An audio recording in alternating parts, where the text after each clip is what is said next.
Bom dia, tudo bem? A gente está fazendo essa semana uma semana de atividade de paralisação do programa de pós de Ciências Sociais. E a gente achou bem interessante assim que a graduação também quis ajudar muita gente nessas atividades. Então, na verdade, é uma atividade conjunta da pós-graduação com a graduação. Vai acontecer atividades o resto da semana inteira também. E é um momento que o nosso curso está passando por uma situação muito difícil, na pós e na graduação. Então, é um método também que a gente achou para divulgar as pesquisas que são feitas no programa e para a gente manter esse programa vivo de alguma forma. E é bom que seja em espaços como esse, no Pátio da Cruz, no Prédio Velho, que conta um pouco também da história das sociais aqui, né? Então, essa mesa é sobre resistências e territórios em disputa. E quem vai falar é a Clara Vilares Galo, que é graduanda em Ciências Sociais, a Jaci Martins, que também é graduanda em Ciências Sociais pelo projeto Pindorama, a Júlia Mongiá, também graduanda de Ciências Sociais, e o Vitor Osório, que é doutorando da pós-graduação em Ciências Sociais. Agora a Clara vai começar falando.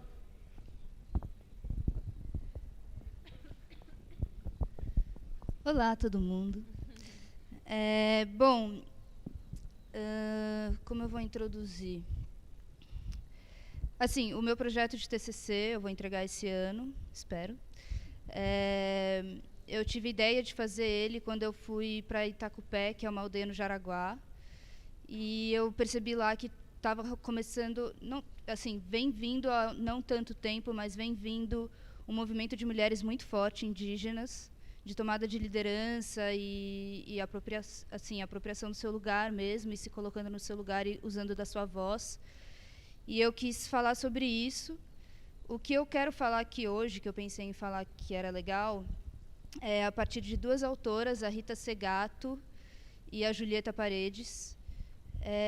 Primeiro eu vou falar um pouco do processo de colonização, a partir da Rita Segato, e veremos até onde eu chego. Bom, primeiro, o que a Rita coloca é que é muito difícil a gente falar sobre a questão indígena e de povos tradicionais originários usando conceitos do relativismo cultural e esse direito à diferença do nosso mundo atual dos direitos. Porque dentro desse pensamento, essas culturas originárias elas são dadas como fixas. E na verdade, isso tira a possibilidade de diferença, porque essa diferença tá sistematizada já no que se considera sobre esses povos. Então, é muito comum, por exemplo, hoje em dia, assim, vou dar um exemplo concreto. Teve uma mulher lá na aldeia que contou que uma vez ela estava vendendo o artesanato dela na rua, e aí ela estava tomando um sorvete. Aí chegou uma mulher branca, loira, tal, sei lá, e falou: "Você não pode tomar sorvete porque você é índio. Sorvete não é de índio." E aí ela falou: então você não pode comer tapioca, você não pode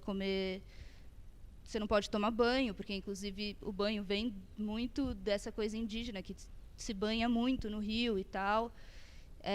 Então, na verdade, pensar sobre os povos indígenas hoje, o que a Rita coloca é de pensar esses povos num processo histórico. Na verdade, isso pode estar aberto, pode ser considerado para qualquer povo, não só povos indígenas, mas é no sentido de que esses povos vão, enfim, vivendo e vão se construindo perante todas as intersecções e tudo que vai acontecendo com eles, assim, e todas as trocas com outras culturas e imposições de outras culturas e tudo mais. Então, também todos os povos vão se transformando. Então, essa é meio a primeira parte, assim.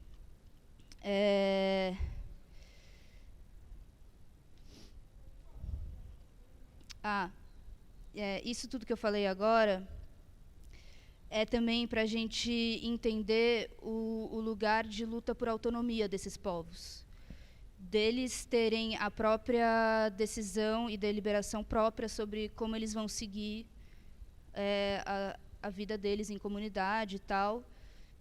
Então, isso que eu falei do pluralismo histórico vai nesse sentido, assim, de poder dar autonomia a esses povos, deles não estarem nem rendidos ao que o mundo colonizador que a gente vive impõe do que eles são, entendeu? Esse relativismo cultural já impõe o que esses povos são, que é uma cultura fixada antes da colonização, e não dá espaço para a autonomia de deliberação própria deles, assim. Eu estou meio confusa, mas vamos aí. Bom, o que a Rita coloca e a Julieta dialoga com ela nisso é que o processo colonizador ele é patriarcal. Então, a questão de gênero é central quando se fala sobre isso. É quase como se você está falando do processo colonizador, você vai falar da questão de gênero, e é a partir daí que você vai conseguir também achar os outros fatores que estão dentro desse processo colonizador. Então, a questão de gênero é central, e é a partir daí que eu vou falar aqui o que eu vou falar. A Rita Segato fala que, antes da colonização, nos povos tradicionais e tal, já existia um patriarcado que ela chama de patriarcado de baixa intensidade. Porque, assim, ela traz a hierarquia dual. Do que se trata a hierarquia dual? Existia nos povos... os homens eles estavam, como é que fala? Resignados ao espaço público das deliberações políticas e coletivas do grupo, e as mulheres ao espaço doméstico. Aí, como ocorria mais ou menos assim? Vou dar o exemplo de um povo que ela fala, que eu não lembro o nome. Mas que é assim, por exemplo, os homens se reuniam no centro da aldeia para discutir as questões coletivas, e aí, no fim do dia, eles tinham que parar a reunião, independente de que passo estava. Aí eles iam à noite para o espaço doméstico, consultavam as mulheres, e no dia seguinte eles retomavam a discussão. Se algum homem não consultasse a mulher, tinha alguma penalidade muito grave, assim, muito severa. Então, isso fazia parte da deliberação coletiva. A mulher estava dentro disso. Só que existe essa hierarquia porque o homem estava no espaço público, né? E era ele que dialogava com outras comunidades próximas e tal. Então, tem essa hierarquia entre o homem e a mulher. O que acontece com a colonização? O espaço público ele é transformado em esfera pública, eu já vou explicar o que é isso, e o espaço privado, o espaço doméstico, é privatizado. A esfera pública é o único sujeito dotado de politicidade e que, de fato, pode estar ali pleno de ser, é o cidadão. Para você se tornar cidadão, você passa por uma grade equalizadora, que ela chama, que é uma limpeza de resíduos. Porque esse cidadão ele tem que ser colocado para ele estar ali, ele pode ser colocado de uma maneira universal, que é generalizadora. Ele não pode ser diferente. Ele não pode ter traços específicos culturais ou independente do que seja, assim. E, enfim, esse é o sujeito que a gente conhece na nossa vida, assim, as pessoas que estão em posições de poderem falar e de se colocar politicamente e tal, assim, que tem um grande alcance, elas de alguma maneira foram podadas para estar ali e poderem falar sem causar grandes impactos, assim, nisso que é considerado universal, assim. E aí o que esse processo colonizador faz é que o que não é passado por essa grade equalizadora fica marginalizado, e é o que é diferente e o que é resíduo para a sociedade. Desse lugar universal também, o que compõe ele é uma neutralidade. Então, é isso que eu falei, assim, não pode ter nenhum traço específico, característico, que mine uma neutralidade universal, assim. O que aconteceu dentro do espaço doméstico que foi privatizado, que é onde a mulher pertence, ele perde, sendo privatizado, ele perde o caráter autônomo e político. Então, a mulher agora não tem mais voz politicamente, ela não tem mais que ser consultada. Inclusive, o que ela fala está... Quando o espaço doméstico é privatizado, tudo que ela falar está restrito ali, não vai para a coletividade. E o que acontece de muito grave dentro disso é que ela fica extremamente vulnerável à violência. É aquilo que a gente já conhece. Ah, aconteceu dentro de casa, nas 4 paredes, ninguém vai falar sobre isso. A hierarquia dual que eu falei do espaço público e do espaço doméstico nos povos indígenas, esse dual está como o 2 dentro disso, ele representa o múltiplo. Então, o homem e a mulher são como 2 polos, e dentro disso existe todas as outras possibilidades de identificação de gênero, assim. Então, está incluso também a transgeneridade. Assim, tem, por diversos documentos históricos e tal, dá para ver que nas aldeias tinham nomenclaturas de gênero, e inclusive nomenclaturas de transgênero, assim. Tá.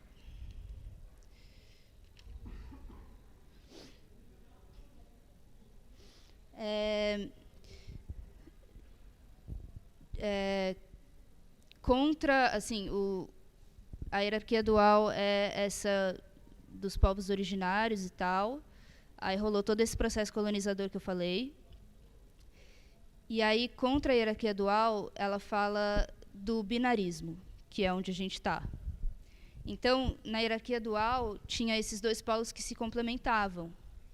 No binarismo, um suplementa o outro, e, na verdade, esse que suplementa, ele domina tudo, é esse universal que engloba tudo. Então, na verdade, aquele outro, ele é completamente marginalizado e jogado fora.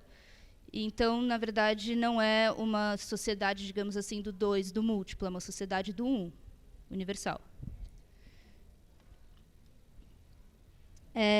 Bom, aí eu vou falar um pouco do feminismo comunitário, que eu estou começando a estudar, então eu não manjo tanto assim. Mas o feminismo comunitário surgiu na Bolívia. A Julieta Paredes é uma grande criadora do processo, mas é do feminismo comunitário, mas, enfim, tem toda uma coletividade de mulheres trabalhando nisso. E o objetivo delas é construir um corpo comunitário mesmo, constituído por uma parte homem e uma parte mulher, e também uma parte transgênero. E elas fazem isso, pretendem fazer isso, a partir de práticas e pensamentos decolonizadores, assim, justamente tirar a colonização. Deixa eu ver aqui por onde eu vou seguir. Ela fala assim, de cada metade, né, uma metade homem e uma metade mulher, e ela fala assim, eu não estou colocando isso como uma heterossexualidade obrigatória, assim. Ela fala, eu não estou falando de um casal, eu estou falando de um par. E ela fala, eu estou falando de células políticas também, não de células reprodutivas. Então, também não é que é fácil de confundir isso, né? Se você fala metade homem, metade mulher, você já linka com a heterossexualidade. Não é sobre isso que ela está falando. E aí ela fala também que, assim, a ideia é construir uma comunidade onde se tenha isso. E comunidade é qualquer tipo de grupo de pessoas. Assim, a gente aqui é uma comunidade. Sei lá, as pessoas que fazem crossfit é uma outra comunidade, sabe? Todos os grupos de pessoas podem se formar como comunidades. Aí ela fala que, assim, o que acontece... antes, deixa eu só linkar uma coisa que eu esqueci da Rita Segato. Durante esse processo colonizador, já existia uma certa hierarquia dos homens ao espaço público e tal. Então, quando chega a colonização, esses homens são cooptados, porque, a princípio, é muito óbvio, são eles que lidam com o relacionamento com outros povos e outras pessoas e tal. Então, é muito fácil serem eles que vão ser, tipo, tratados com a colonização. E aí, no processo colonizador, isso é utilizado de uma maneira manipuladora para utilizar da hierarquia que já existia ali dentro e fazer aquilo a seu favor, assim, a favor do processo colonizador. Então, por exemplo, quando a FUNAI foi criada, que foi em 67, eu acho, durante a ditadura, ela tinha um trabalho que era, por exemplo, em alguns lugares, tiravam um povo da onde eles moravam, porque agora não dá mais para vocês morarem aqui, que a gente vai fazer alguma coisa aqui. Aí jogava num outro lugar, que eles ali já não tinham uma conexão grande com a natureza que nem eles tinham no primeiro lugar. Por quê? Ali, a FUNAI... Porque aí o que surge? O que surge? Dado no mundo atual agora, as pessoas precisam trabalhar. Então, essas pessoas indígenas não tinham trabalho, portanto, não tinham dinheiro e iam começar a ter problemas muito difíceis em relação a isso, de se manter, de ter comida e tal. Aí a FUNAI, depois de ter feito isso, deslocar esse povo, fala: a gente vai dar trabalho para vocês. Olha que legal. E aí colocava, por exemplo, uma madeireira no lugar. Eu estou falando, essa história existe mesmo, tá? É só que eu não lembro qual era o povo, eu sei que era no sul do Brasil. E aí colocava uma madeireira, e aí eles trabalhavam para a madeireira, os homens, enfim, desmatando o lugar que eles estavam morando agora. E claro que isso seria muito mais difícil se fosse no lugar deles de origem, assim, deles se convencerem de destruir a mata, que, enfim, tem uma ligação mais forte. Então, eles trabalhavam com isso. E aí, o que acontece com esse homem, que é tirado do tecido comunitário que ele morava, nesse lugar do homem branco, desse trabalho e tal, rola uma dinâmica muito de questionamento à virilidade desse homem, porque ele não é branco, então ele não é homem.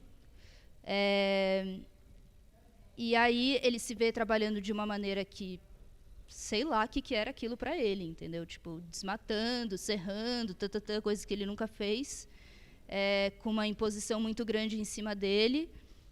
E, claro, que tendo coisas ali sendo ditas, do tipo: agora você trabalha aqui, você é mais importante do que a galera da sua aldeia, você não precisa ouvir eles, você não precisa fazer o que eles falam para você fazer. E aí vai rolando uma coisa de muito estresse em cima desses homens, e eles começam a não querer mais colaborar com as atividades da aldeia. E claro que vai também rolando um lance de...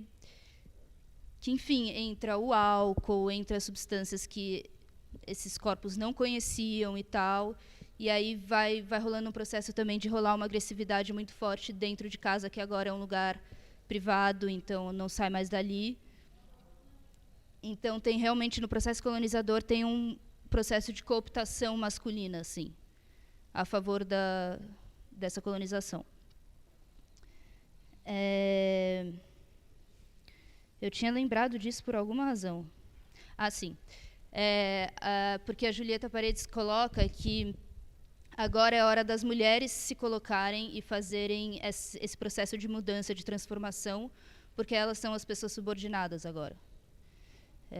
Então, é por isso, entendeu, que rolou essa subordinação das mulheres dentro da comunidade.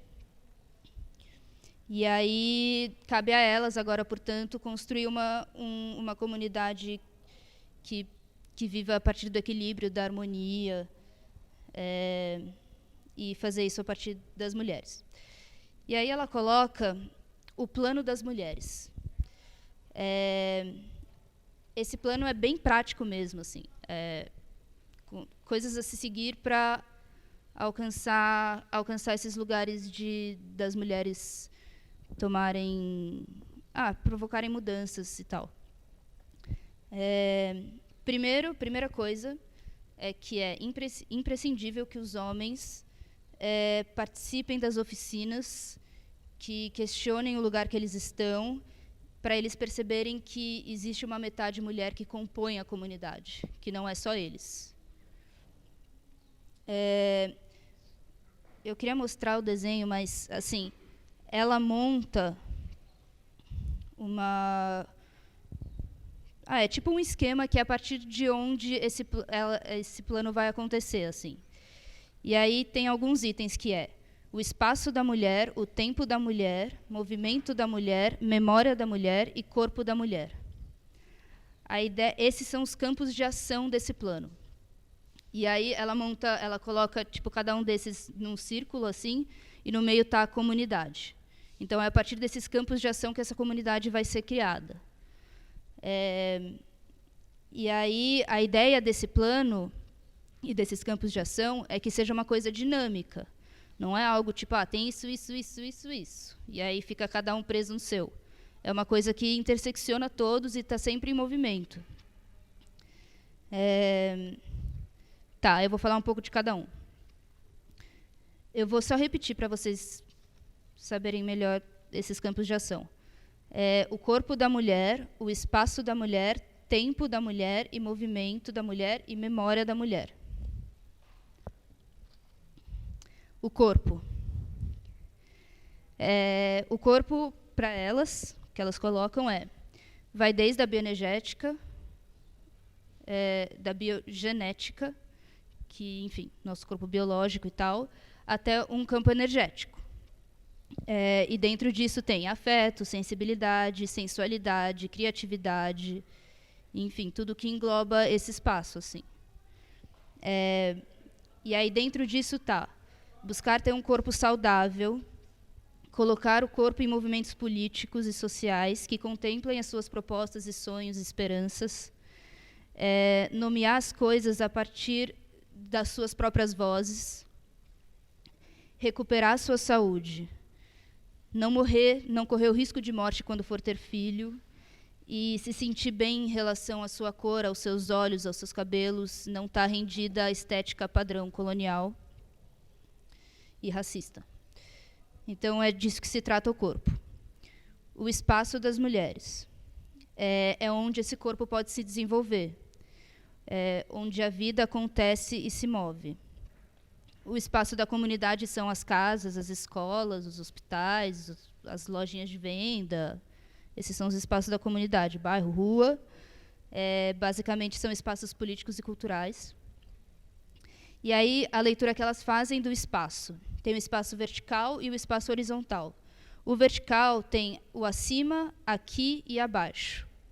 O acima é o espaço que está em cima da comunidade, então é tipo o ar, a parte aérea. E é onde tá as comunicações, é onde entra todos os tipos de comunicação, tanto fala, quanto telefone, quanto, sei lá, computador, internet. É nesse espaço que essas coisas se dão. O aqui é aqui, onde as pessoas transitam.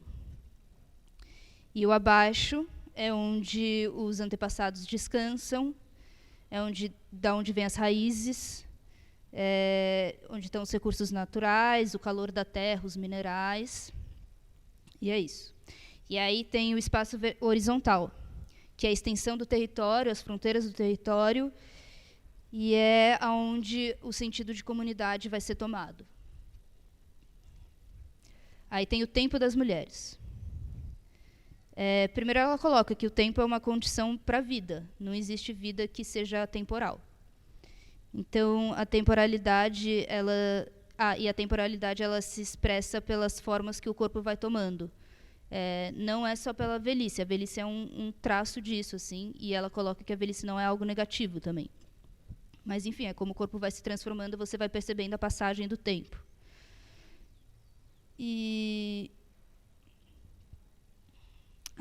Aí ela fala que a vida corre graças ao movimento dos atos conscientes e é sentida e percebida pelo tempo.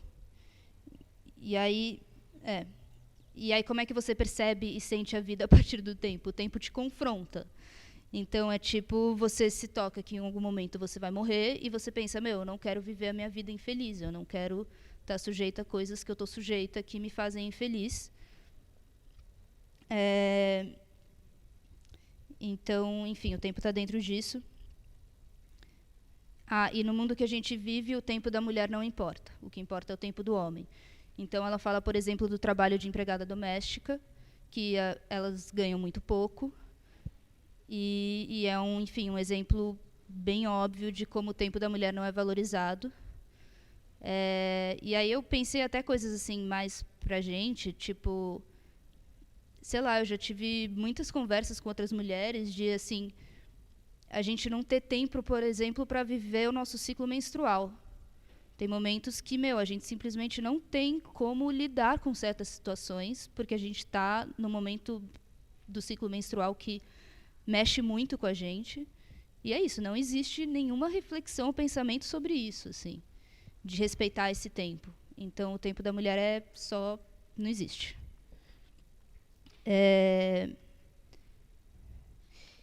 Aí, o espaço das mulheres. Ah, não, espaço já falei. O movimento das mulheres. O movimento é o que garante a subsistência. Tudo que é vivo se move. Está bem ligado ao que eu acabei de falar do tempo, né? Que nada que vive é atemporal. O movimento é o que permite construir um corpo social comum que lute para o viver bem, que é o que elas buscam. Esse sentido de comunidade é um sentido de comunidade para se viver bem. O movimento é o que garante que se mantenham as conquistas e que não deixe que elas se transformem em instituições que afoguem elas. Aí ela fala que no interior do movimento tem uma coisa que é o seu grande guia, que é algo que está entre, que está no meio.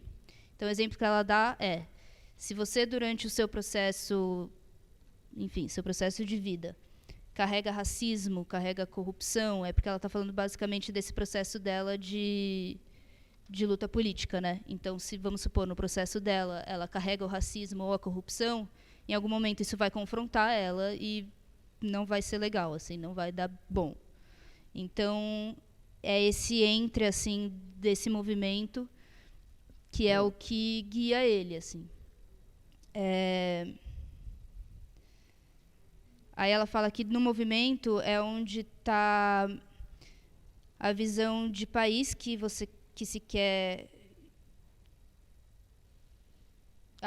criar em relação a um todo maior. Então, assim, na verdade, ela coloca o país só como uma delimitação de um alcance visível dessa luta. E também uma delimitação que, a partir daí, pode ir para lugares maiores. E aí ela termina falando que o movimento é o lugar de apropriação de sonhos. E aí tem a memória das mulheres. A memória, enfim, são as raízes das quais se vem e das quais você se vem, assim, que você vem, e que são únicas e próprias do aqui, que foi aquele espaço que eu falei, o aqui, que é o aqui, a gente aqui. Então, essas raízes são próprias daqui. A memória é própria do aqui. E aí, enfim, está incluso memória dos antepassados.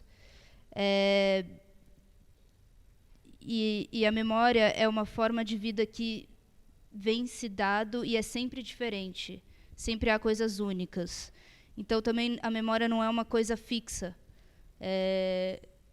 Ela vai se transformando a partir do aqui e do que está sendo vivido e como isso vai ser recuperado depois. Então, é algo que também está sempre, não se atualizando, mas, assim, não é fixo.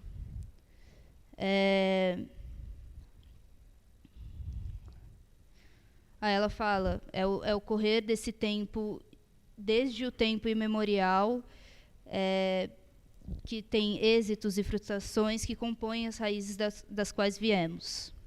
Aí ela fala da memória larga, que é um termo que é bastante usado lá para falar da memória dos povos indígenas,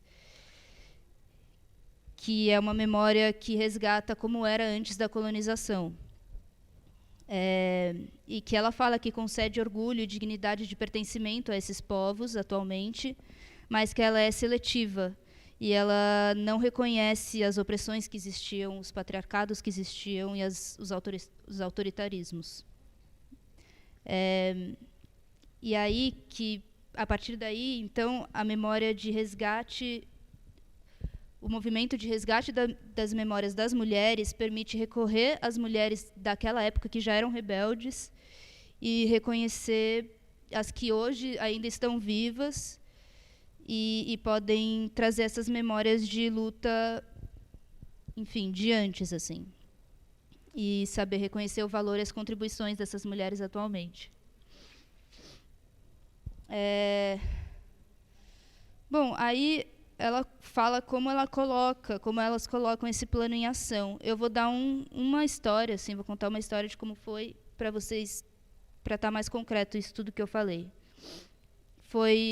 Ela fala de um processo que elas fizeram numa vila lá na Bolívia, que era perto de uma cidade, e que elas fizeram esse processo a partir do campo do movimento. E aí, então, o que estava acontecendo lá nessa vila? As mulheres perceberam que várias vezes elas ajudavam apoiando grupos políticos para assumirem o conselho do bairro, só que aí depois as reivindicações delas eram ignoradas e negadas. E aí que um exemplo, por exemplo, era que elas queriam dar uma oficina de cozinha e de macramê na sede do conselho do conselho de bairro. Hã? Ah, tá bom. Vou acabar antes disso. Queriam dar uma oficina de cozinha na sede do conselho, e foi negado isso para elas. E aí elas começaram a fazer pressão e tal, e nada, ninguém deu ouvido. E aí que elas queriam tomar o conselho do bairro e queriam fazer parte das eleições, e que foram tudo elas que fizeram, na verdade, isso acontecer. As eleições não iam acontecer se elas não tivessem lutado para isso, a sede não teria sido construída se elas não fossem lá e botassem a mão na massa. E aí, enfim, a primeira coisa a se fazer a partir daí, a Julieta coloca, é analisar os problemas imediatos. Então, qual é o primeiro problema imediato? As mulheres desconfiam da sua capacidade e consideram que a eleição é coisa de homem. 2, as companheiras não têm tempo para ir para as reuniões e os seus esposos ficam reclamando que elas não ficam em casa cuidando do que elas deviam cuidar. Aí, enfim, como começar a trabalhar em cima disso? É preciso trabalhar com essas mulheres para que elas entendam que as mulheres são uma metade da comunidade e que elas têm não só o direito, mas a obrigação de participar. Para não cometer...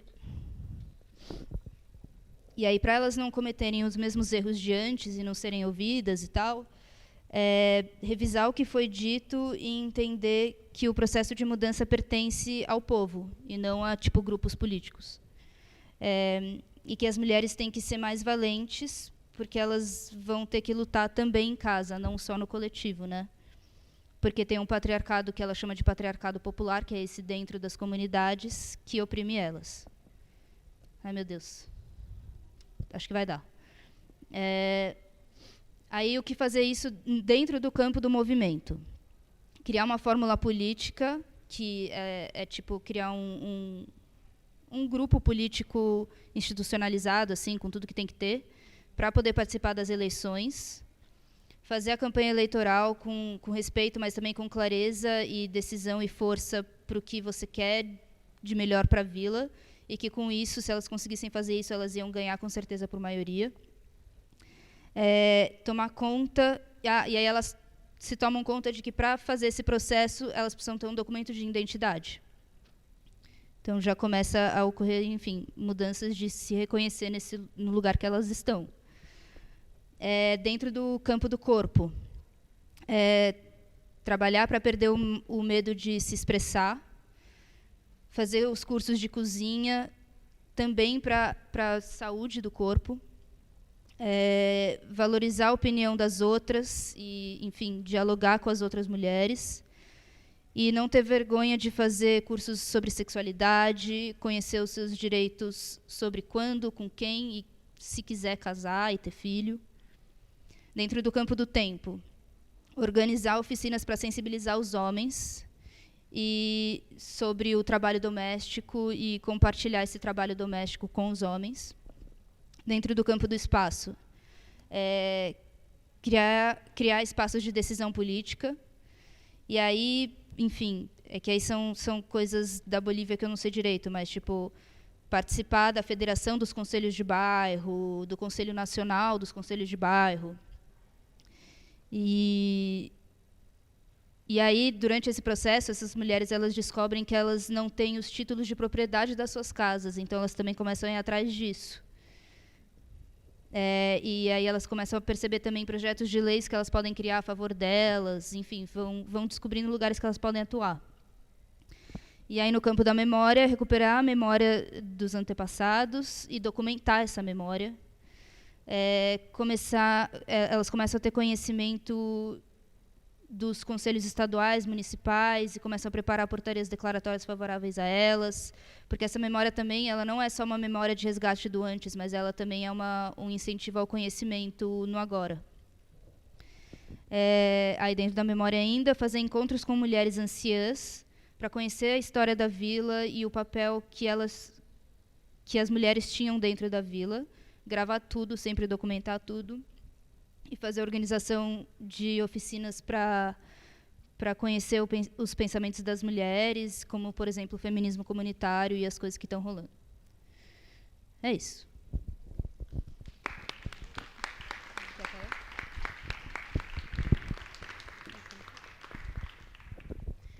Bom dia.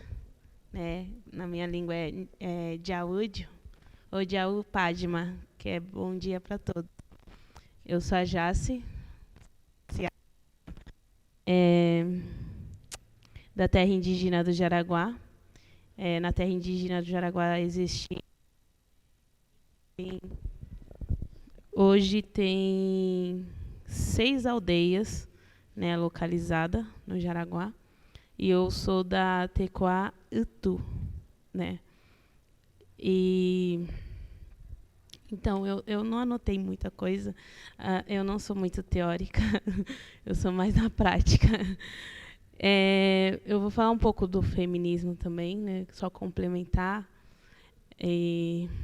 a fala da minha colega aqui. Que, assim, na nossa cultura guarani, ela, quando fala de feminismo, né, é complicado para as comunidades indígenas, porque o feminismo, a gente tem um conhecimento na aldeia que o que apresentou para a gente o feminismo europeu, né, aquele que as mulheres meio assustador para a gente, né? E para os homens, principalmente, da nossa aldeia. Então, quando a Julieta falou sobre o feminismo comunitário, isso se identificou muito assim na nossa comunidade, né? Porque o que ela diz e o que a gente vive é aquela igualdade. O feminismo comunitário é compartilhado. Existem os deveres dos homens e os deveres das mulheres dentro da comunidade, né? Existe, porque assim, na hora da caça, o homem ele que caça. No plantio é mais para mulheres. Tem homens que ajudam, né? Na hora nos artesanatos, tem artesanato que a mulher consegue dominar mais. E tem artesanato que o homem domina mais, né? Como o bichinho na madeira, essa é uma atividade mais voltada para o homem, né? E aí, eu lembro quando eu comecei a fazer PUC, que foi em 2015, uma liderança veio perguntar para mim qual tipo de feminismo que eu ia levar para a aldeia, né? Aí eu falei, aquele que a mulher fala se ela quer ou não quer casar, né? Porque antigamente, quando os portugueses chegaram, né, eles colocaram muito costume, assim, mania, né, de branco, de não indígena. Porque até a gente conversa muito na casa de reza. E os mais velhos sempre falou que não existia isso do homem ter esse pensamento de posse entre a mulher, ou esses ciúmes, né, que existe no mundo do não indígena. Que até se você for ver, não existe caso de um índio matar a esposa porque viu ela flertando com alguém. Então não existe isso, né? Ou, sei lá, criou uma fantasia, porque geralmente o homem branco, só de imaginar, já está matando a mulher, né? Então, na nossa cultura não existe isso, né? Não tem esse sentimento. E ele falou, né, que o mais velho falou que quando o homem branco começou a entrar na aldeia, eles começavam a falar que a Índia eles tinham que cuidar mais das índias, porque não podia deixar a Índia andar pelada, mostrando as partes, e assim, e foi quando começou a colocar roupa, né? As pessoas olham para mim e falam: mas você nem é índia, que tem o cabelo enrolado. Por que será que eu tenho o cabelo enrolado? Porque algum homem branco foi lá e estuprou alguma parente minha, né? E jogou de novo lá na aldeia. Né? Então, é o que eu sempre falo, não existe tem índio, tem indígena, né? Índio não, indígena, que tem o olho claro, verde e é branco, só que falam que não é indígena, por conta desses estupro, né? Enfim, aí eu estou meio nervosa, desculpa. E ele falando, mas eles sempre falam, dão um conselho, né, sobre isso, e trouxe falando, né, que não existia esses costumes que o homem branco trouxe, e que tudo era dividido na comunidade, né, os deveres. E até tem um colega meu, da Tenondé Porã, que ele faz serviços sociais aqui, e a gente conversando sobre isso, e ele falou: Jaci, realmente eu nunca ouvi uma mais velha falar assim: eu não estudei porque meu pai proibiu. E pelo contrário, eu não estudava porque geralmente a mãe não deixava a mulher ir estudar, né? Então tem isso também.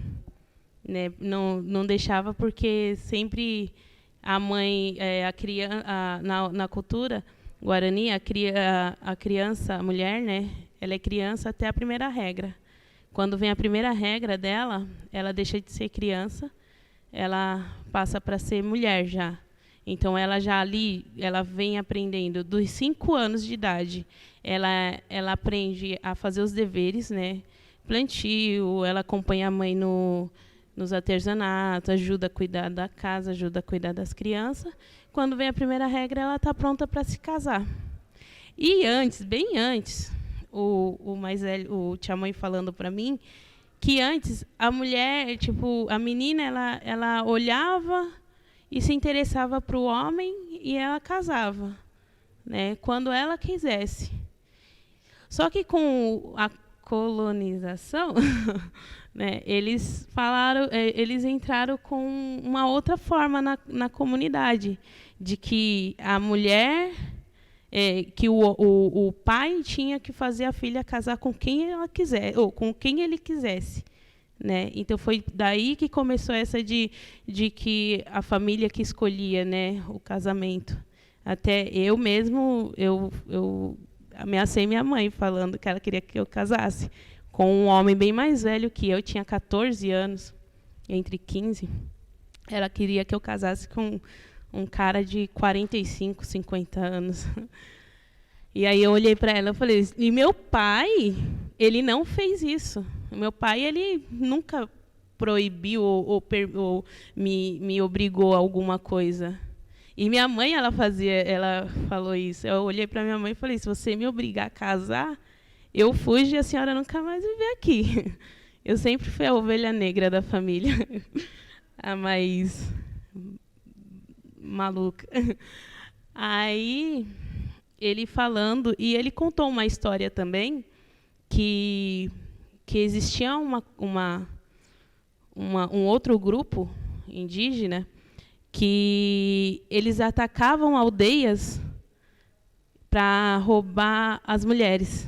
Eles matavam os homens, cortavam a cabeça, porque a cabeça, tipo, cortando a cabeça, a pessoa não volta e, tipo, espalhava, assim, tipo, separava a cabeça do corpo, né? E eles matavam porque...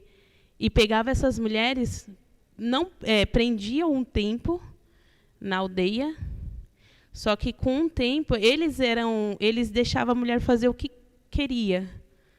Eles cuidavam, eles davam comida, eles mimavam, vamos dizer assim, as mulheres. Porque o que eles queriam era só reproduzir, né, ter os filhos. Então, aí ele falava, né, que esse grupo que mais, assim, o Guarani meio que pegou isso. O Guarani é um povo muito pacífico, né? Não é de luta, de matar o seu inimigo. Era um grupo que, quando vinha o inimigo, né, o grupo, eles pegavam e saíam, eles deixavam o grupo lá e iria fazer outra aldeia em outro lugar, né? Que até o Guarani ele emigra muito, né? Vem desse passado aí, né, que o Tchamões contou, né, pra gente. Então, aí ele falando, né, que existia isso daí, né, que a mulher, ela sempre foi, os mais velhos sempre ouviam as mulheres, né, a comunidade, né, sempre foi feita mais, assim, a organização política, assim, também era sempre orientada pelas mulheres, né? E o que mais? Deixa eu lembrar. Agora, falando um pouco da minha avó, né, que é o meu trabalho de TCC, ela foi a primeira cacique daqui do estado de São Paulo, né, a ser reconhecida como... Ui! Confirmou, viu? Ela foi a primeira cacique e aí, ainda bem que não caiu na minha cabeça. E ela é reconhecida, né? E ela, quando meu avô era cacique, ele foi criado por não indígena, né? Eles eram evangélicos. O homem que criou pastor ainda. Coitado. Mas, então, ele foi criado por evangélico. E aí, quando ele voltou para a aldeia, que ele casou com a minha avó, que ele construiu a aldeia de Araguá, ele não permitia que construísse a UPI, né? A gente fala UPI, que é casinha. UPI é a casa de reza, né? E o I é sempre o diminutivo, o pequenininho. Então, ele não permitia isso. E aí minha avó, ela ensinava a gente a falar o Guarani. Só que quando eu completei, eu e os meus primos completava 3, 4 anos, a gente ia para a creche, né, do branco. E aí a gente acabava perdendo a língua materna. E aí era bem difícil voltar, né? Quando meu avô faleceu em 92, ela tomou a frente, né? Ela que se tornou a cacique por conta de brigas, né, dos filhos.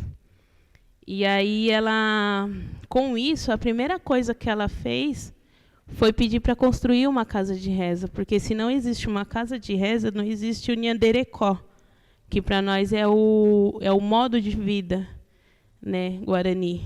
Nhanderecó é a raiz, vamos dizer assim. E a gente precisa fortalecer todos os dias o Nhanderecó. E isso a gente só consegue fortalecer o Nhanderecó dentro da casa de reza, né? Que é onde a gente aprende que se reúne todos da comunidade e ali os mais velhos vai passando tudo que eles sabem, tudo que ele ouviu. É engraçado, é bem interessante porque, lembrando aqui, teve uma mulher mais velha lá também da comunidade, que quando começou essa luta, essa luta não, e quando começou esse atual governo, né, que veio bem na cara, que é contra os povos indígenas, ela sentou com a gente e falou assim: a minha avó já falava isso, que iria chegar um dia que ia vir um homem branco e não ia ter vergonha de falar que odiava a gente, que odeia o índio, né, o indígena. Então, ela hoje ela tem 65 anos. Se a avó dela contava isso, né, então a luta é longa, né, bem. E aí isso ficou bem marcado assim para mim quando ela falou, né. Então, e voltando à minha avó, a primeira coisa foi isso, né? Ela pediu a casa de reza. E ali, como eu sofri muito preconceito e várias outras agressões, assim, como é que fala? Racismo e outras formas de desrespeito, assim, né? Eu parei de estudar por um bom tempo. E aí minha tia, como ela já tinha concluído o ensino médio, ela começou a dar aula para eu e meus irmãos. Tinha 6 alunos. E ela começou, quando construiu a casa de reza, começou a dar aula, o Guarani e tudo. Essa foi a primeira coisa que minha avó fez. A segunda foi correr atrás da escola, porque ela viu que era muito importante a escola. Terceiro foi a saúde, né? Ela, junto com os filhos, correu atrás do posto de saúde, né? Da conquista. E uma coisa bem que eu estou até conversando com ela, que o maior medo da minha avó foi a perca de identidade dos netos e os bisnetos. Por quê? Porque quando ela veio morar para cá, a única aldeia mais próxima é Tenondeporã, que é lá em Parelheiros. Então, e meus tios, né, meu pai, minhas tias, como estudava fora, teve estudo fora também, né, do aprendizado do não indígena, casaram-se com brancos, né? Branco é não indígena. E aí ela começou a se preocupar daí, vendo os filhos casando com não indígena. Mesmo essas mulheres, esses homens entrando na aldeia, aprendendo a cultura, ela ainda tinha essa preocupação. E aí quando ela era cacique, ela tinha uma raiva da gente quando chegava com algum namoradinho branco, assim. Ela falava: não quero esse Idiruá aqui, não. Parecia até, eu não sei, assim, mas eu lembro quando ela ficava muito brava. E ela era muito brava, assim. E a preocupação maior dela era os netos, né? Como os filhos já estavam se envolvendo com o branco, o medo dela era os netos, fazer acontecer isso, né? E muitos netos se envolveu com o branco. Só que agora os bisnetos, né, que meus filhos dos meus primos, já não tem esse desejo, essa vontade de se envolver com o branco, né? Eles já estão inseridos na aldeia, né? A gente teve que aprender o que é a cultura de novo. Eles já não, eles já estão crescendo dentro da cultura, né? Estão vivendo o Nhanderecó desde pequeno. Então, a minha filha hoje mesmo, quando eu estava vindo para a PUC, ela falou assim: mãe, quando eu completar 18 anos, eu posso mudar de aldeia? Falei: à vontade. Você pode ir para onde você quiser. Aí ela: então tá bom. Então é um desejo dela de mudar de aldeia. Por quê? Porque esse era o meu desejo também, de viver bem longe da cidade, né? E é isso, né? A gente precisa fortalecer a cultura, né? Precisa fortalecer o Nhanderecó. Voltando a falar sobre o feminismo, é complicado, assim, principalmente quando falam do feminismo europeu para alguma indígena, que as indígenas, quando teve uma situação na aldeia que uma indígena queria pedir pensão para o pai, porque uma advogada que foi na aldeia falando que era apoiadora da causa e biriri, barará, está tendo uma briga interna assim das mulheres indígenas contra as mulheres brancas, porque a maioria das mulheres brancas que estão entrando na aldeia hoje estão se envolvendo muito com os homens. Está indo como meio que fetiche, né?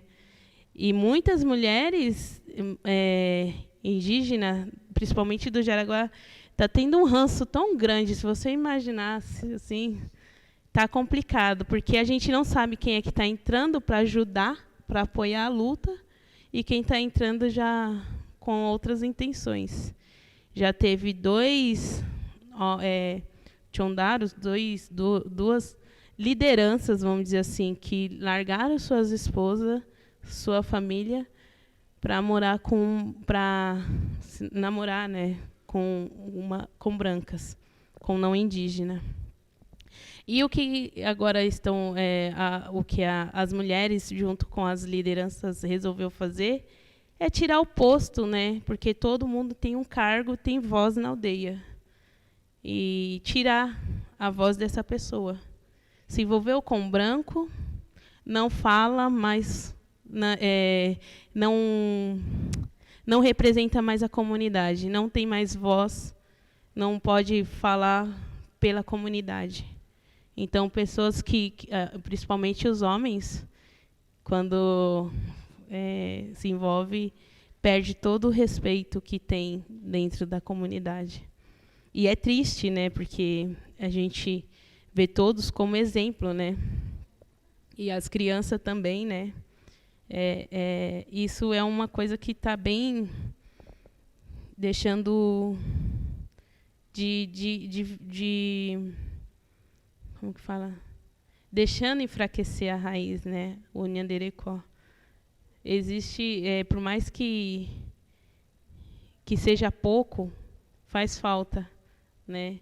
Como um desses homens, ele era o Tchondaro Uruichá, que Tchondaro é os guerreiros. E Tchondaro Uruichá, vamos dizer, é o Tchondaro mais forte que existe na comunidade. E um desses homens era o mais forte. Ele, se deixasse numa cerimônia religiosa, 3 dias ele dançava os 3 dias, sem parar. E agora ele meio que perdeu isso dentro da comunidade. É chato. E então, é isso, né? Ainda bem que minha avó não está viva para ver essas coisas, né, acontecer, mas fazer o quê? Eu acho que ele ia estar de volta com a esposa. Mas a gente não obriga ninguém, as lideranças não obrigam ninguém. As mulheres hoje, teve uma mulher que falou assim: as indígenas não têm voz na comunidade. Tem sim, porque eu não sei se alguém acompanha a luta dos povos indígenas, deve conhecer a Sônia, a Aramirim, deve conhecer a Maria, né? E que são duas, a Tamiquã também, né? Elas são, a Tamiquã é Pataxó, mas ela mora na aldeia na terra indígena de Jaraguá, na Itacupé. Essas mulheres são as mulheres que representam a aldeia do Jaraguá. A Sônia Aramirim, ela tem uma história de luta que não é de agora, não começou ontem, né? E quando essa mulher falou: vocês mulheres, os homens não deixam vocês aparecerem e tal. Aí eu cito essas daí. Eu falei: como não? Né? A própria liderança nos dá essa liberdade, essa autonomia de ir lá e falar, né? E assim, teve a primeira marcha das mulheres indígenas, eu não pude estar junto, né, acompanhando assim lá, por conta de minha filha adoecer. Mas uma das minhas filhas foi. Essa que quer morar longe de mim já. Ela foi, e assim, porque a gente começa muito cedo na luta. Como eu disse, a avó da outra contava que a gente ia sofrer o que está sofrendo hoje. Então, os pequenos, minha filha que tem 13 anos, ela já sabe e já está indo para a luta. Então, ela foi lá em Brasília, ela lutou, ela fez a caminhada com todas as mulheres. E ela escuta bastante as mulheres, né? Tanto os homens também. Então, a gente forma já, né? Quando fala assim, os Guarani é o povo que mais... O Guarani não, os povos indígenas é o povo que resiste às lutas, porque a gente está há tanto tempo lutando. Eu não sei quando que eu comecei a lutar, mas eu sei que foi de pequeno. Né? Eu lembro, eu era criança quando eu ia para essas coisas, assim, para a luta. E eu perdi meu pensamento. Eu estava, nossa, gente. Na Marcha das Mulheres. É muito bom assim ver que hoje eu falava muito quando não tinha, nunca pensaram nisso ou não deram oportunidade, eu falava, é muito chato. E o que eu penso era assim, que as mulheres brancas, né, na sociedade, elas eram invisíveis. As mulheres, não, elas são ignoradas, as mulheres brancas. As mulheres negras são invisíveis, e as mulheres indígenas, elas nem existiam, não existem nessa sociedade. Isso era uma fala minha há uns 7, 8 anos atrás, não muito tempo. E hoje eu vi que a gente está começando a ser visível, assim, as pessoas verem que existe a luta das mulheres. Eu sempre falo e peço mais espaço para as mulheres indígenas, né? Para a gente mostrar, para a gente falar e para a gente fortalecer, porque assim a cultura tem o fortalecimento ali, o que a gente sabe. Só que para a gente se defender também precisa saber também do conhecimento do homem não indígena. E isso é uma forma de resistir também. Como que um indígena vai ser tão resistente se não abre esse espaço para ele também, a se fortalecer também? Teve um ato lá a gente fez a ocupação na prefeitura. Aquela ocupação, gente, a gente fez uma articulação, uma reza de 5 dias. Vamos dizer assim, a gente foi numa uma quarta-feira, eu acho. Só que a gente ficou de uma segunda a outra, rezando, cantando, pedindo proteção a Nyanderu. Eu acho que por isso que dá certo, assim. Deu tanto certo. Que hoje a gente está colhendo as respostas positivas. A gente foi atrás, porque o governo queria colocar a municipalização, né? E pegando de exemplo a terra indígena do Jaraguá, que não é exemplo de saúde de municipalização. É uma saúde mista. É a federal com o município, né? Então, prejudicaria muito os povos indígenas isso. Prejudica, né? Então, eu acho que é só isso. Se alguém quiser fazer alguma pergunta depois, é que eu... É isso. Obrigada.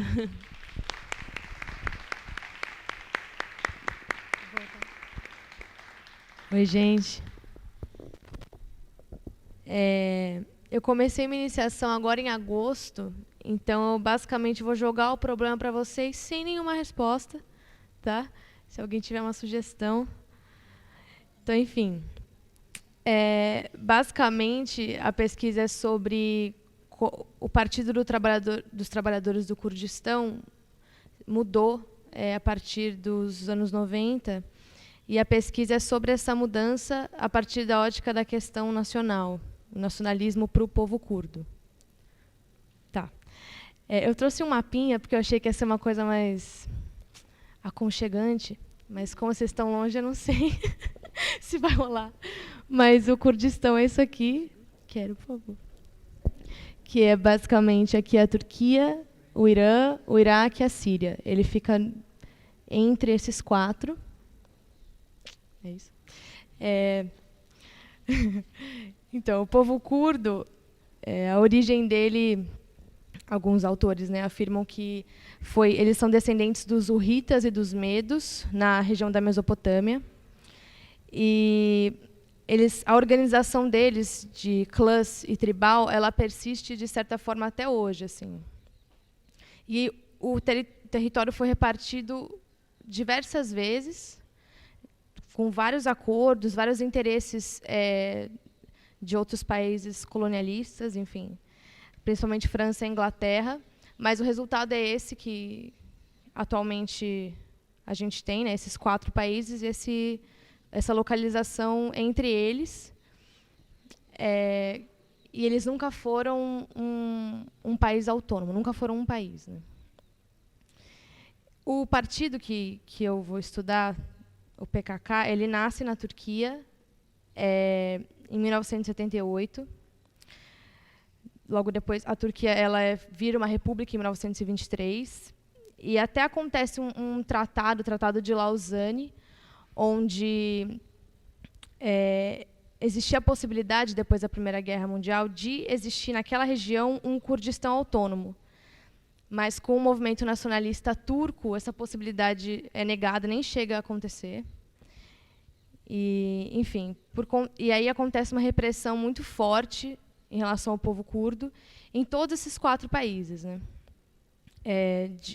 A ponto de, na própria Turquia, os curdos são considerados turcos das montanhas. O próprio termo curdo não era nem utilizado para fazer referência a eles. A língua não podia ser dita, enfim, era uma repressão muito forte, muitas pessoas morreram nesse período. E aí, em 78, é criado esse Partido dos Trabalhadores do Kurdistão, que inicialmente é um partido marxista-leninista, e o objetivo deles era a criação de um Kurdistão, de um país realmente em toda essa região que eu mostrei para vocês. Mas a minha pesquisa é só na região da Síria. Então, enfim, esse partido ele continua se desenvolvendo ao longo do tempo. E eu já vou falar um pouquinho mais sobre ele, mas em relação à Síria, tchau. Em relação à Síria, em 2011 acontece a Primavera Árabe, né? E aí a Síria vira esse palco de zona de diversos confrontos, né? E o Partido dos Trabalhadores do... Licença. Eu preciso ir, porque acabaram de mandar mensagem dizendo que minha filha está ruim na creche, eu tenho que ir lá buscar. Tá? As perguntas pode ficar para outro dia, ou caminhando aí pela PUC. Tá? Obrigada, gente.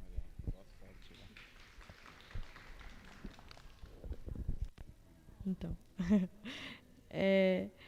E aí, a Primavera Árabe, né, que tem esse... Na Síria foi muito complexo, né, até hoje porque os curdos eles lutam contra o Bashar al-Assad, eles recebem apoio dos Estados Unidos, eles estão contra o Estado Islâmico, contra a Turquia, que também, na fronteira, vive em confronto com eles. Então, é uma região muito tensa, assim. E, nessa região tensa, eles estão fazendo um movimento agora de implantação de uma coisa chamada confederalismo democrático, que eu já vou explicar.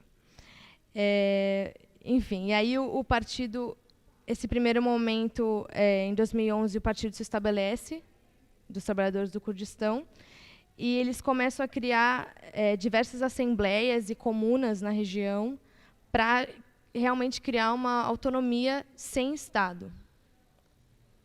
Tá.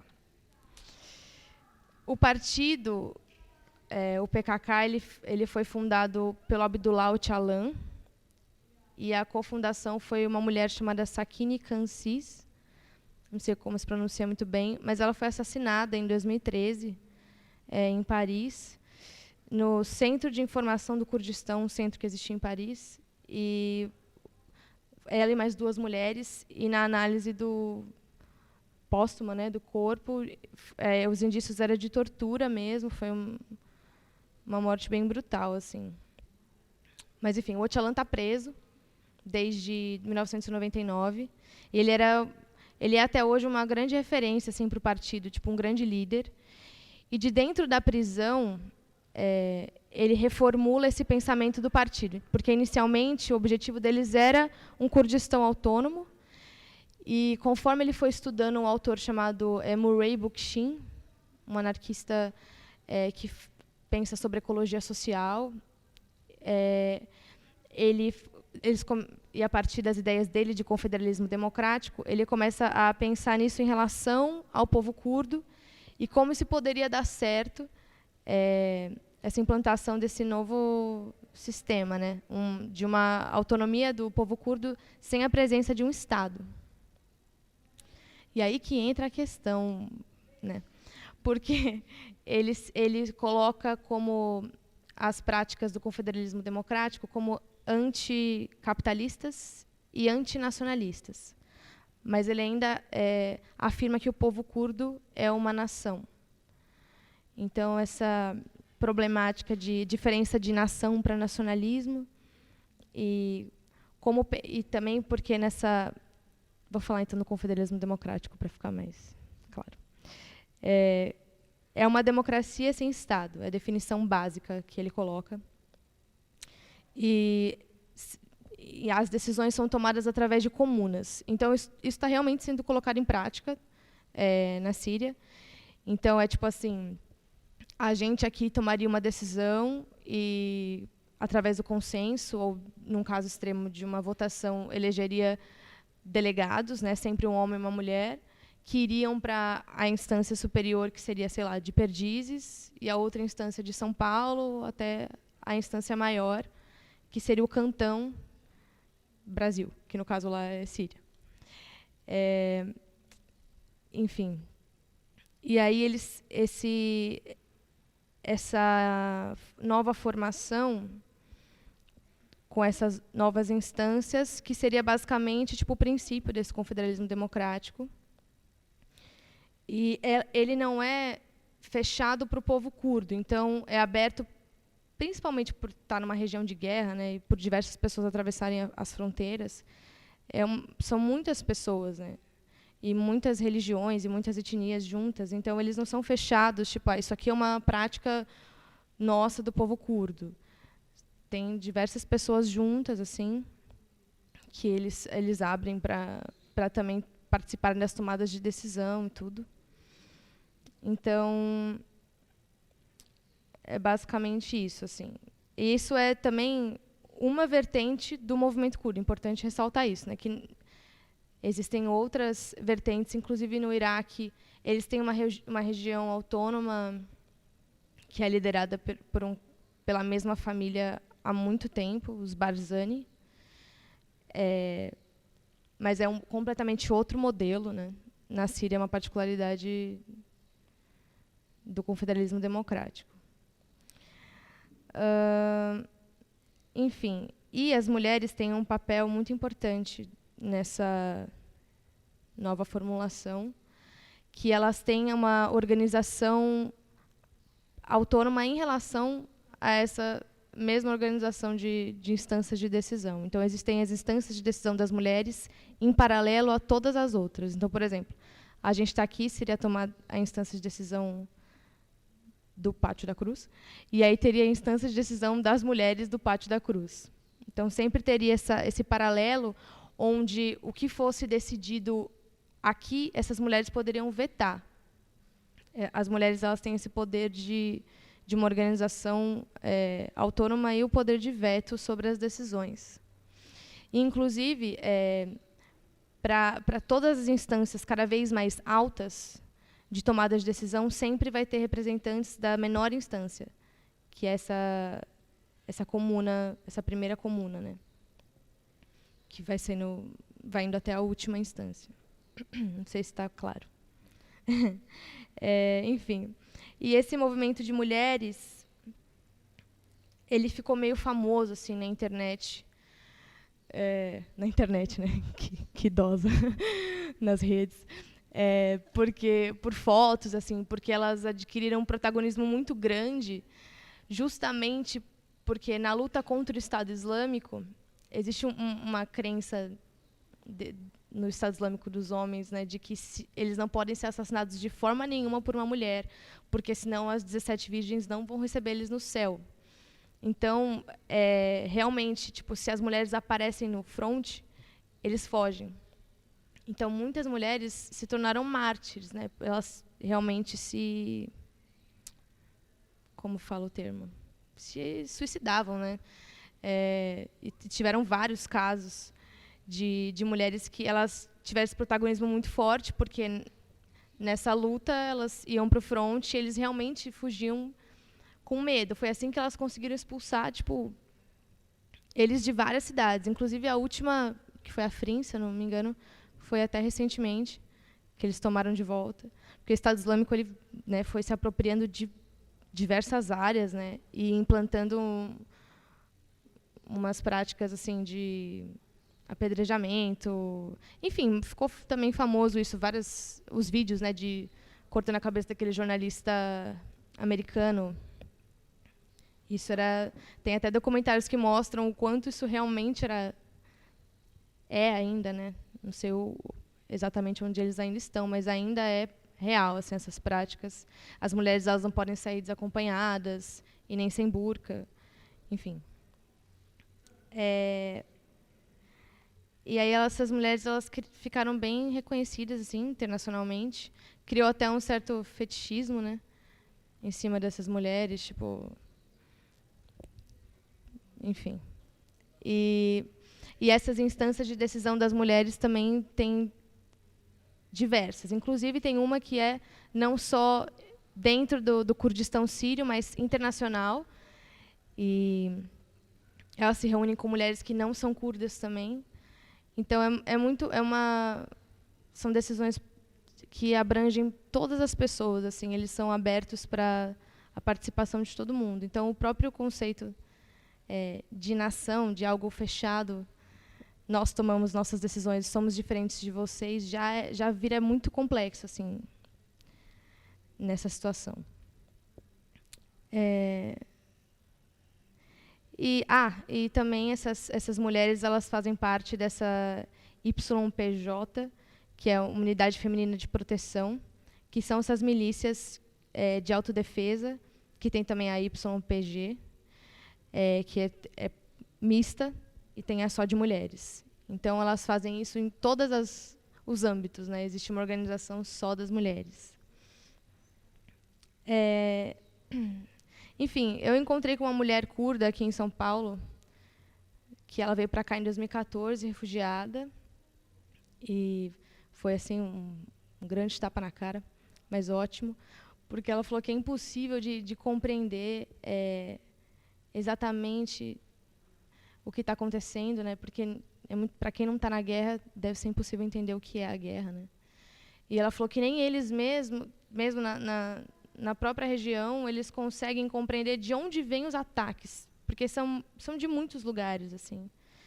Ela falou que quando ela saiu de lá, ela saiu porque a casa dela estava sendo atacada pelos árabes, porque tipo eles se incomodavam muito com a presença dos curdos na região onde ela estava e começaram a tipo incendiar as casas. E ela teve que sair. E a mãe dela não saiu de jeito nenhum, porque tem isso também, né? A casa onde ela morava, onde a família mora, é a mesma casa desde lá atrás. Então, a questão territorial para eles é muito forte. Tipo, não é só, isso aqui é a região onde eu moro. Não, essa é a minha casa e eu não quero sair da minha casa. Mesmo nesse estado de extrema violência, muita gente está lá. Então, isso também É importante lembrar isso, né, do estado de guerra, porque eu estou fazendo essa análise distanciada, né, de também uma crítica, né, das práticas, o quanto eles esquecem de certas contradições, mas é importante sempre lembrar de se eles estão fazendo o possível dentro de uma situação extrema de violência, né. E, enfim, sobre a questão nacional, eu não quero muito me alongar, porque eu não sei. Mas, basicamente, um dos autores que eu estou estudando é o Benedict Anderson, que fala das comunidades imaginadas para pensar a questão da nação. E ele coloca que as comunidades são imaginadas, limitadas e soberanas.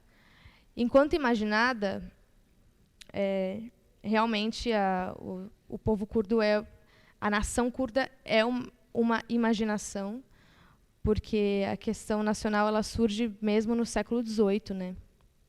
O povo curdo se identifica enquanto etnia desde muito tempo, mas a nação é um outro âmbito, né? Porque antes, enquanto povo, muitas vezes o clã teria mais importância do que o resto dos curdos. Então, a questão da nação, que vira essa instância de importância um pouco maior, ela é uma criação mesmo da modernidade. Então, isso faz sentido.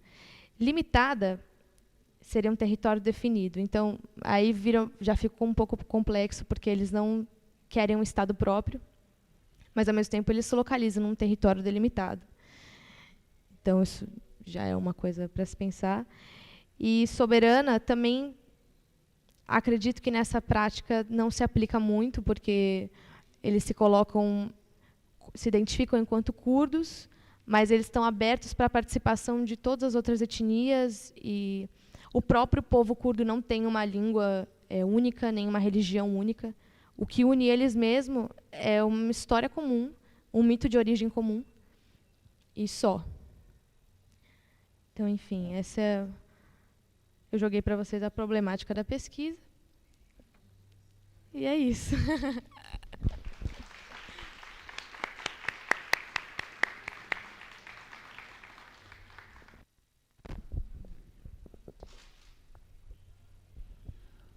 Bom dia, gente. Bom, primeiramente dizer que é muito bom estar aqui com vocês, dividindo essas pesquisas com o pessoal da graduação, inclusive porque eu acho que tem muito iniciação e TCC que são muito mais interessantes do que mestrados e dissertações e teses que rolam na pós-graduação. Acho que a galera da graduação também acho a galera da graduação mais interessante que o pessoal da pós. Acho que a pós, pelo menos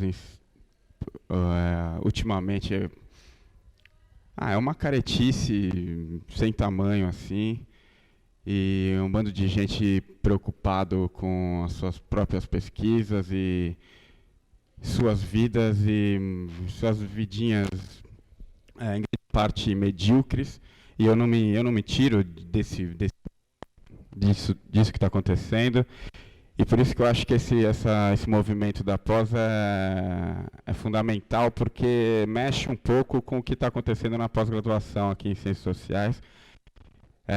Mexe com a gente, né? Mexe comigo também, para a gente, enfim, fazer alguma coisa além do que é esperado, além da regularidade da coisa.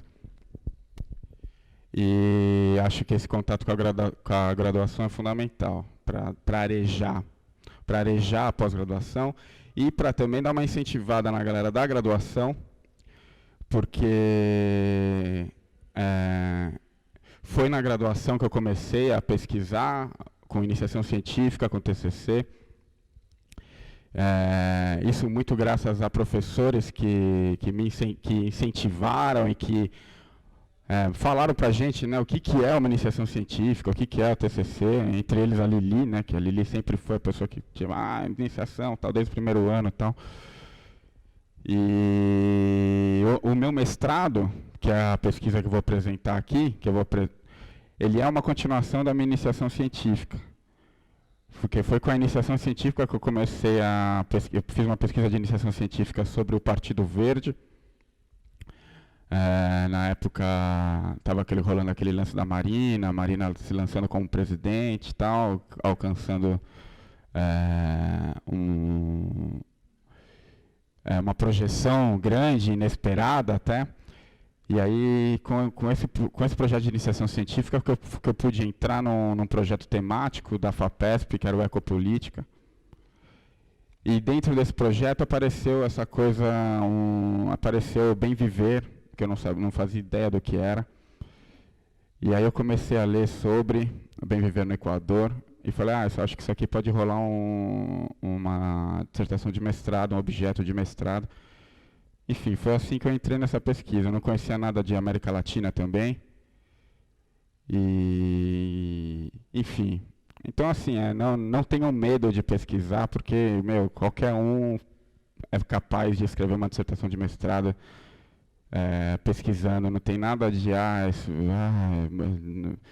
eu estou no doutorado hoje em dia e enfim, para mim é bem importante estar lá, porque eu nunca me imaginei fazendo um doutorado.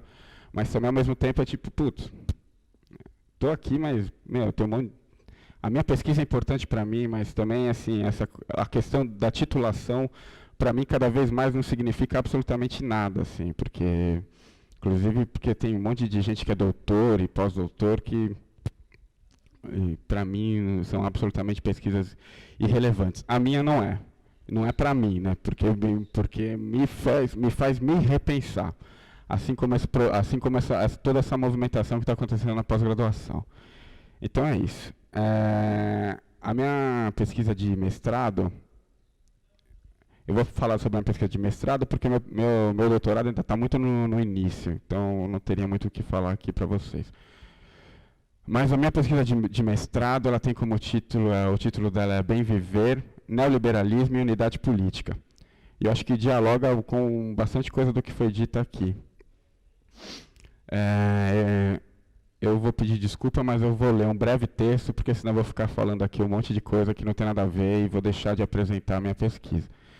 Mas se ficar muito chato, sei lá, vocês tacam uma pedra, não sei, a gente vê. Ou cai alguma coisa na minha cabeça aqui. Então. Bom, essa pesquisa eu defendi em 2015, tá? Sob orientação do Edson Passetti. Bom, essa pesquisa, né, Bem Viver, Neoliberalismo e Unidade Política, buscou situar as procedências do bem viver e como se forma uma unidade política em um território com diferentes povos e culturas, e analisar as relações entre sociedade civil, Estado e os efeitos sobre as populações a partir de uma perspectiva genealógica da história, seguindo as sugestões de Michel Foucault. Em um primeiro nível da pesquisa, a noção de bem viver aparece como procedência do Summa Calçai, um modo de vida de populações indígenas latino-americanas.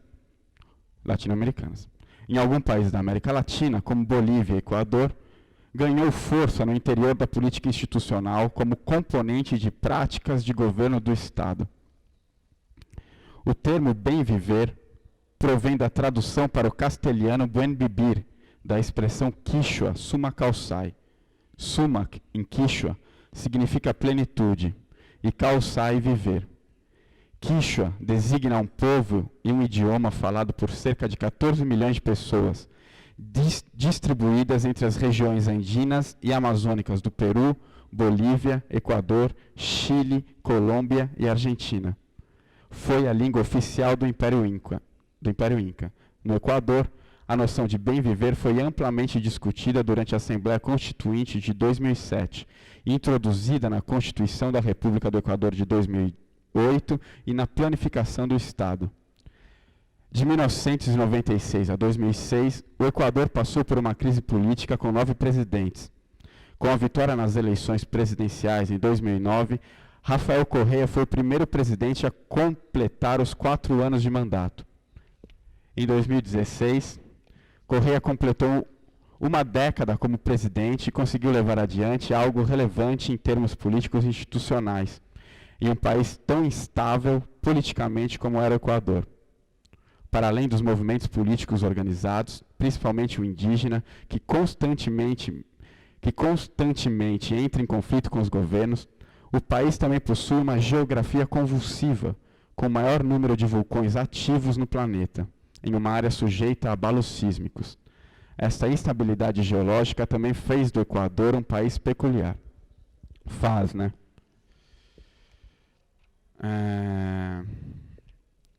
O bem viver deve ser lido enquanto, segundo Alberto Acosta, que foi presidente da Assembleia Constituinte e talvez o intelectual mais importante na construção desse discurso do bem viver, o bem viver deve ser lido enquanto a constitucionalização de direitos fundamentados em práticas dos povos tradicionais da região.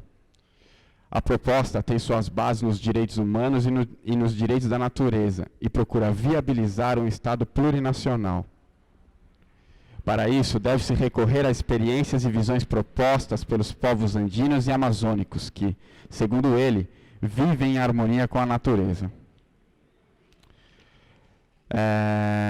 A perspectiva dessa pesquisa procurou acompanhar a concepção política de Michel Foucault. Para isso, toma como ponto de partida o seguinte, abre aspas, o poder não se dá, nem se troca, nem se retoma, mas se exerce, só existe em ato. O poder não é primeiramente manutenção e recondução das relações econômicas, mas, em si mesmo, primeiramente uma relação de força. Nesse sentido, nos afastamos de uma construção econômica do poder que aproxima marxistas e liberais.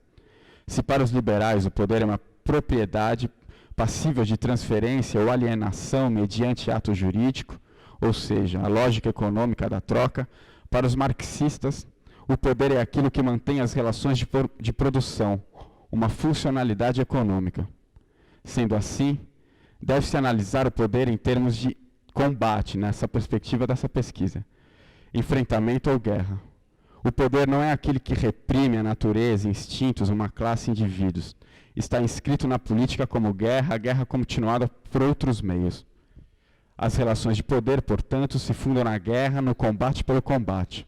Não contêm em si um fim, justamente por não terem conteúdo. São exercícios que se dão em relações.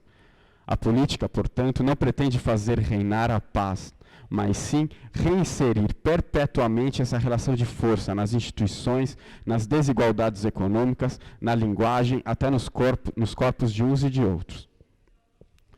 Essa pesquisa, portanto, procurou analisar como se deu o jogo de força na construção do bem viver. Não se trata, portanto, de olhar o bem viver como uma invenção que poderá mudar os rumos da política institucional, articulando saberes sujeitados, estados e novos modelos de desenvolvimento, mas sim de mostrar como o bem viver é um efeito de um processo de organização das lutas dispersas desde a colonização inca, passando pelas lutas pela terra já no século XX, que formataram a institucionalidade do movimento indígena equatoriano.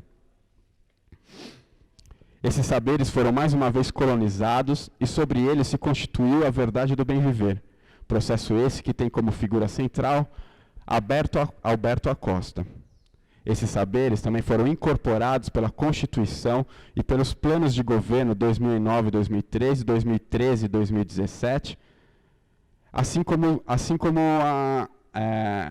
também como se deu a institucionalização do bem viver e sua proximidade com a racionalidade neoliberal e as diretrizes internacionais em torno do desenvolvimento sustentável. No Equador, o movimento indígena está organizado em forma de pirâmide.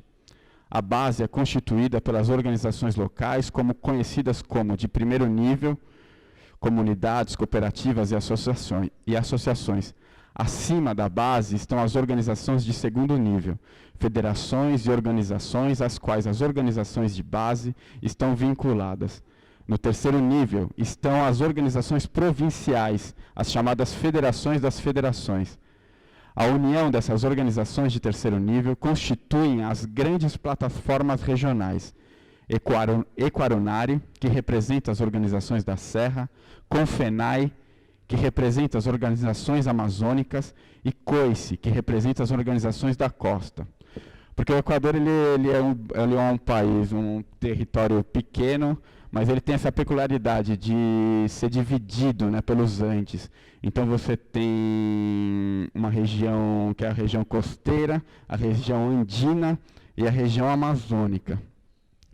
E as organizações indígenas têm essa divisão geográfica também, obedecem essa divisão geográfica.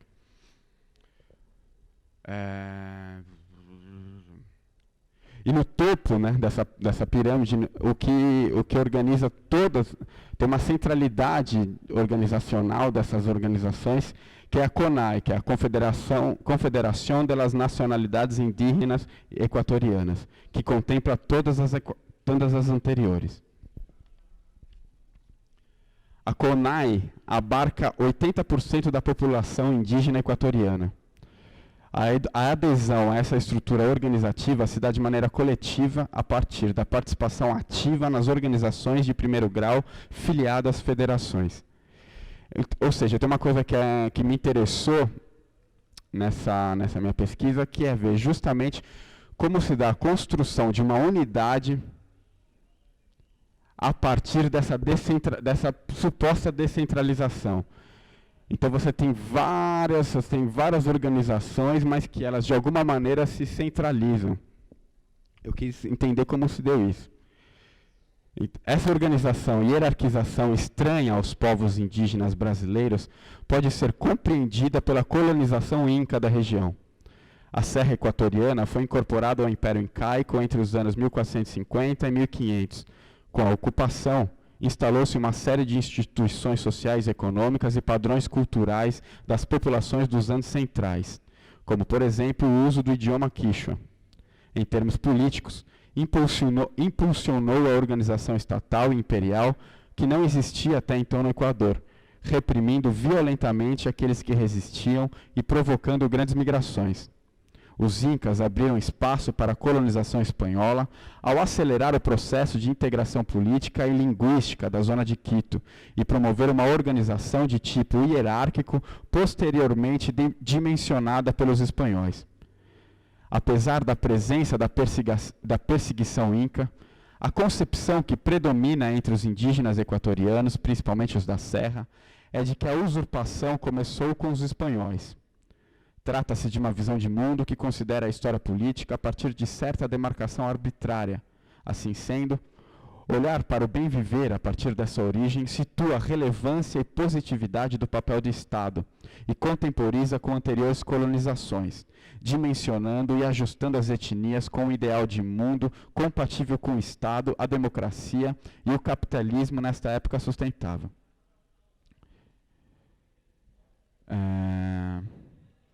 Deixa eu ver.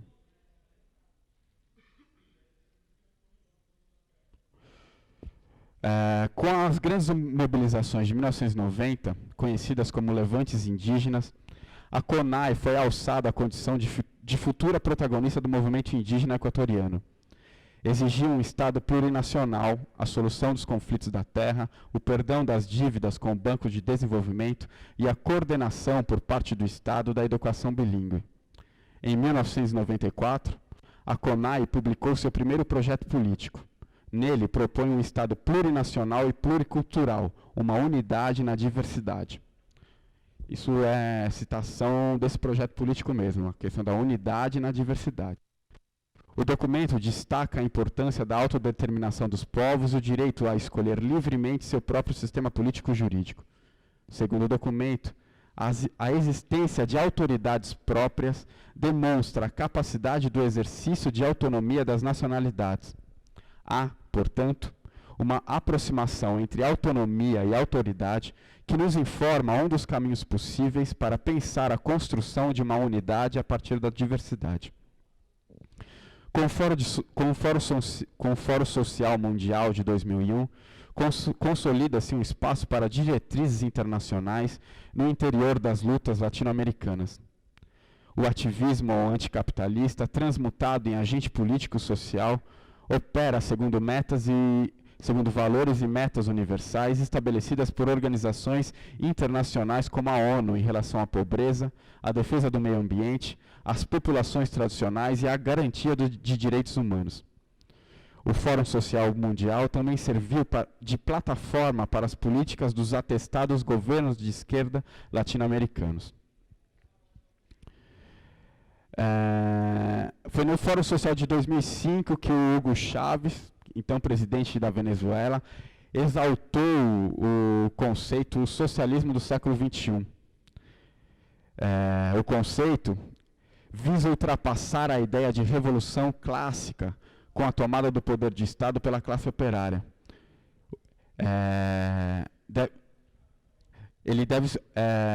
Essa revolução, que não é mais essa, né, a partir da tomada do Estado pela classe operária, deve ser construída em bases legais, a partir da convocação de assembleias constituintes.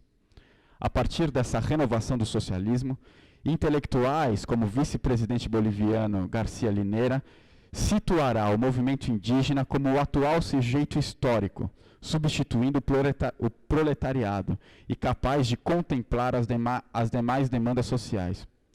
Temos, assim, um acoplamento entre o sujeito histórico convencional da esquerda e a concepção liberal do direito como via para se alcançar a paz, e, por conseguinte, uma articulação com a racionalidade neoliberal que investe na capacitação do capital humano e na consolidação da parceria entre governos e sociedade civil.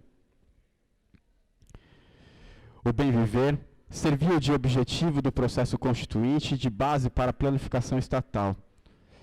A nova Constituição de 2008 definiu o Equador como sendo um Estado plurinacional e uma seção com 23 artigos sobre o bem viver.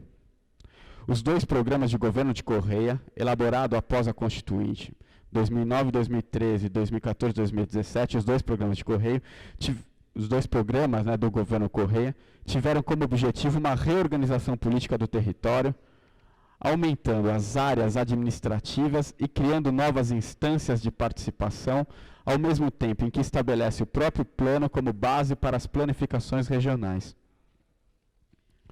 A formatação do bem viver respondeu tanto internacionalmente, elevando a natureza ao status de sujeito de direito, e constitucionalizando os direitos humanos, quanto nacionalmente, reconhecendo e transformando povos indígenas em nacionalidades, transformando o Estado Nacional em plurinacional. A valoração do local, por meio da descentralização da administração, garantiu maior participação, ampliando o escopo do Estado e tornando possível a manutenção de Rafael Correa na presidência por 10 anos, 2006-2016.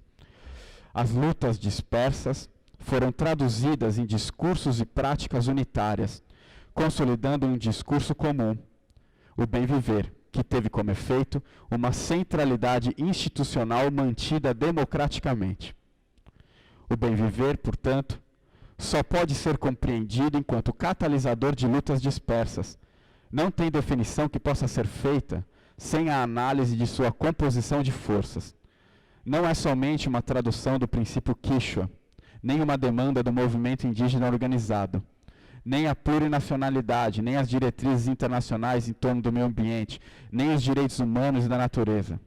É justamente aquilo capaz de aglutinar esses elementos em termos de políticas de Estado, conformando uma unidade no meio da diversidade e atravessado por uma racionalidade neoliberal.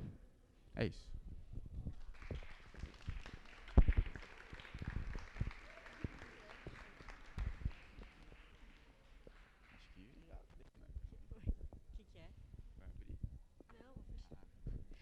Bom, gente, essa foi a mesa de hoje da programação das Ciências Sociais em Luta.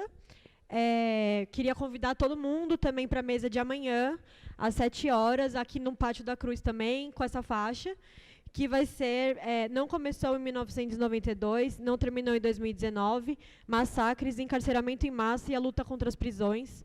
Vai vir o Acácio Augusto, que é doutor pelo Programa de Ciências Sociais aqui da PUC, e a Juliana Machado, que faz parte da Frente Estadual pelo Desencarceramento de São Paulo. E, além disso, queria agradecer a todo mundo, foi muito bom. E acho que o Vitor falou sobre esse diálogo com a graduação, para mim, pelo menos, assim, é o que tem dado força para a gente da pós. Eu acho que a pesquisa da graduação é muito viva, e é muito como a Júlia falou, às vezes a gente tem que falar, não sei, tem que procurar, tem que pesquisar, tem que conversar, entendeu? Então, acho que está na hora também um pouco da pós se pôr nesse lugar de falar, não sei, e a gente precisa pensar junto, sabe? Então, acho que é isso. A gente está pensando uma continuidade desse calendário para as outras semanas. Quem tiver pesquisa da graduação, iniciação científica, TCC, pode vir falar com a gente, propor mesa, porque a intenção é continuar tocando isso para mostrar esse nosso curso para as pessoas que estão passando, para se conhecer entre nós também e a gente se fortalecendo. É isso, gente. Obrigada. E tem mais uma mesa na sexta-feira, de manhã, às 10 horas, aqui, que chama Corpo, Gênero e Dissidências Sexuais, que vai contar... Oi? Com 3 pessoas do programa de pós-graduação, que é a Flávia Luquezzi, que está aqui, doutoranda do programa, Maurício Marques de Souza, doutorando do programa, e o Paulo Ramos, que é mestrando. Às 10 horas também no Pátio da Cruz. É isso, então. Obrigada.